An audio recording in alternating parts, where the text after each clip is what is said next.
forward biasing.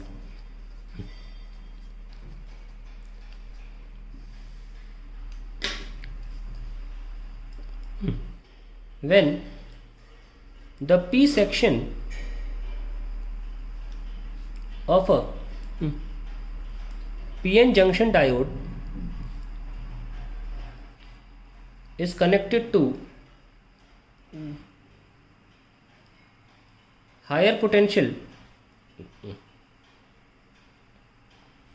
and N section of PN junction diode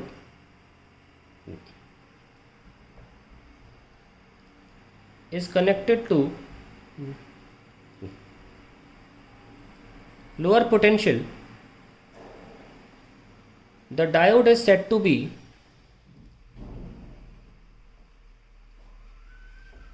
forward biased. पहले तो एक बात ध्यान रखें कि बार बार ऐसे बनाना सही नहीं है P और N.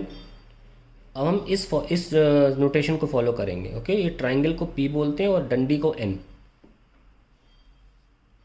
इस तरीके से ये आ गया PN जंक्शन डायोड. ना दिखाते कैसे हैं. Suppose example number 1 forward biasing के लिए बता रहा हूँ. ये P और ये N.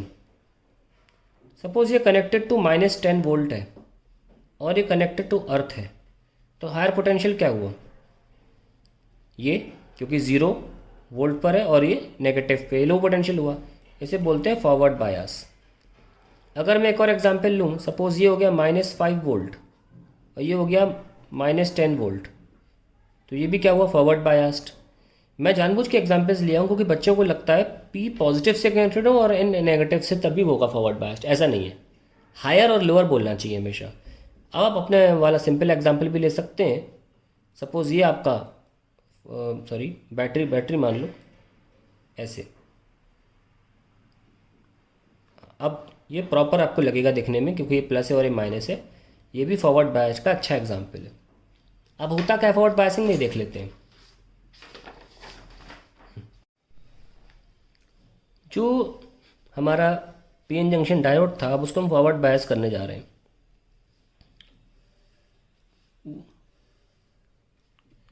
ये हमारे पास P सेक्शन था, N सेक्शन था. गोले नहीं बना रहे, अंडरस्टूड है, टाइम भी वेस्ट होता है उसमें.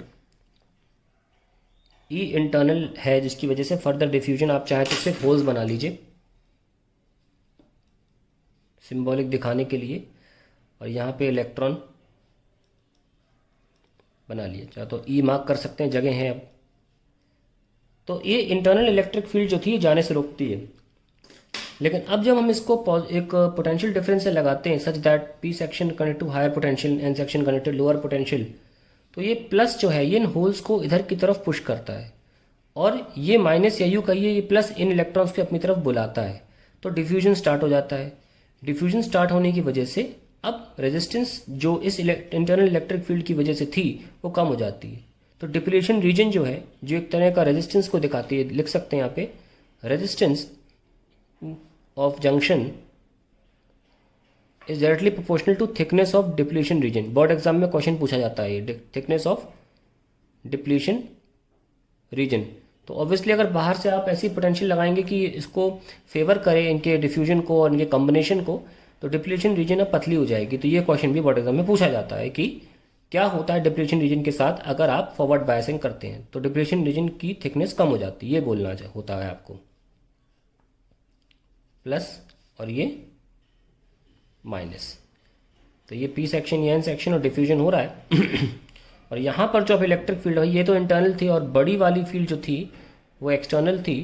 तो अब जो यहाँ फील्ड है वो क्या है, E, which is E external minus E internal.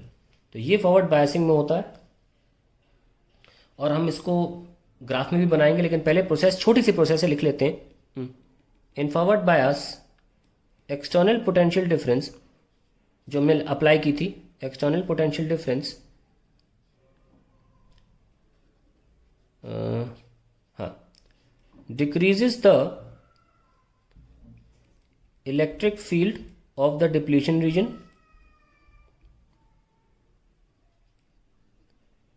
or we can say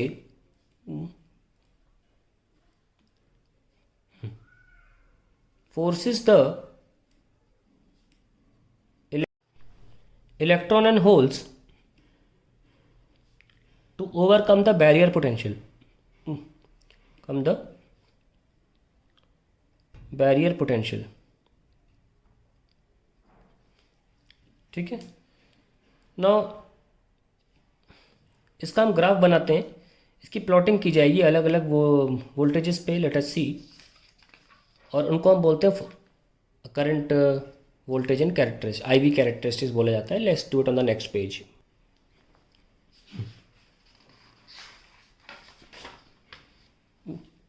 We call it current voltage या volt ampere characteristics of a PN junction diode.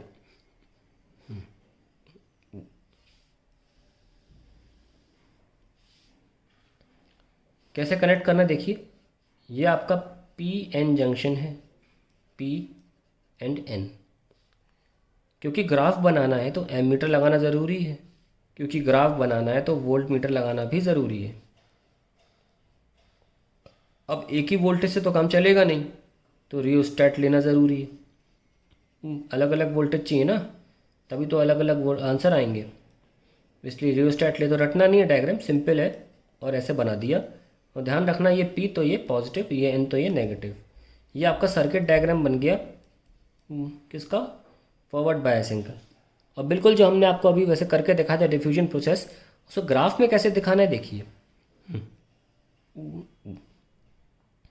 ध्यान रखें कि बैरियर वोल्टेज जो होता है सिलिकॉन के केस में वो 0.7 वोल्ट होता है. कैसे दिखाते हैं बताएंगे क्यों.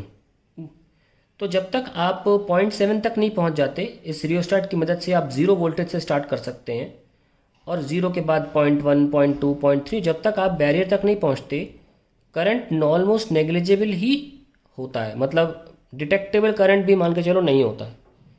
तो यहाँ तक सपोज 0.7 वोल्ट है, तो यहाँ तक ऑलमोस्ट ना के बराबर करंट होगा. थोड़ा सा करंट ज़रूर हो जाएगा, लेकिन उसको हम एक तरह से निगलेक्ट कर सकते हैं. और जैसे ही आप बैरियर पोटेंशियल को पार कर जाते हैं, सडन इंक्रीज होता है करंट का, सडन इंक्रीज. ये करंट है वाई एक्सिस पर, ये वोल्टेज एक्स एक्सिस पे है. There is a sudden increase in the current. और क्योंकि ये घुटने जैसा लगता है, इसलिए इसको बोलते हैं नी वोल्टेज. क्या बोलते हैं इसको, नी वोल्टेज. सिलिकॉन में 0.7 होता है, और इस 0.7 के बैरियर को पार करते करंट सडनली राइज होता है. तो ये हमारा क्या हो गया, इसको बोलते हैं आईवी कैरेक्टरिस्टिक्स.